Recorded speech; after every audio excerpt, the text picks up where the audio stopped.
নমস্কার বন্ধুরা, আরেকটা নতুন ভিডিও নিয়ে চলে এসেছি my machine my life YouTube চ্যানেলে। তো আপনারা my machine my life YouTube চ্যানেলে কেউ যদি নতুন হয়ে থাকেন তো চ্যানেলটিকে সাবস্ক্রাইব ও পাশে থাকা বেল আইকনটি অল করে রাখবেন মাই লাইফ ইউটিউব চ্যানেলটি, আর একটা লাইক অবশ্যই করে যাবেন।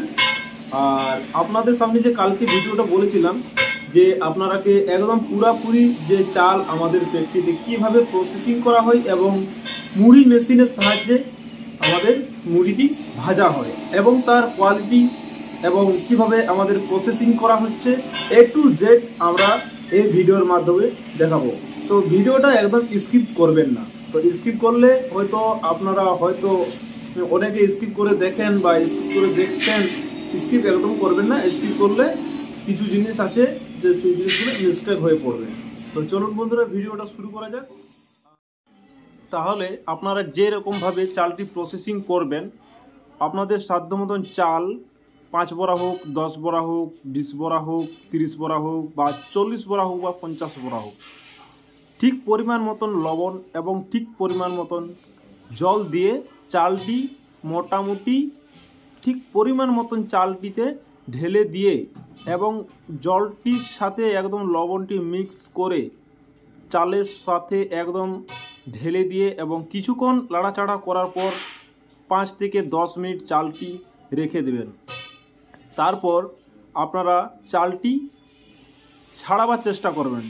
চালটি ছাড়িয়ে হালকা হাওয়াতে বা হালকা রোদের মধ্যে চালটি দিয়ে দেবেন বা ফ্যানের বাতাসে আপনারা দিয়ে চালাতে পারেন।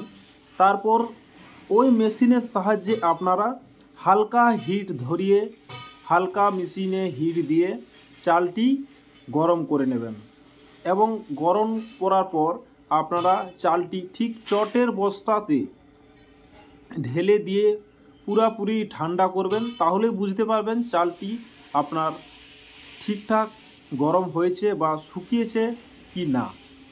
বা আপনারা আরও যদি প্রসেসিং করতে পারেন মেশিনের সাহায্যে, যদি না করেন আপনাদের যদি ঠিক ভালো পজিশন বা ভালো পজিশনের জায়গা আছে, তিরপল মেলে চালটি রোদে শুকিয়ে আপনারা মেশিনের সাহায্যে ভাজতে পারবেন।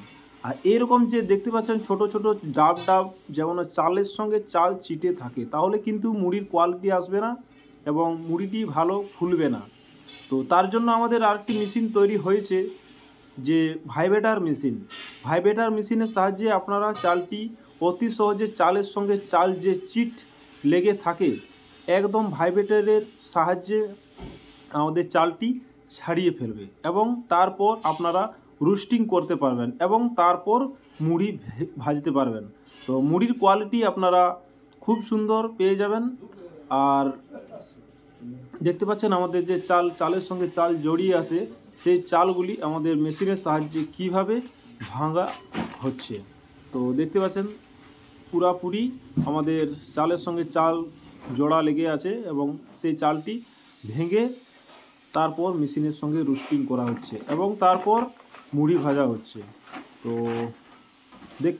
কীরকম ভিডিওটা হয়েছে my machine my life YouTube চ্যানেলে কেউ যদি নতুন হয়ে থাকেন চ্যানেলটিকে অবশ্যই সাবস্ক্রাইব করে রাখবেন। থ্যাংক ইউ, ধন্যবাদ।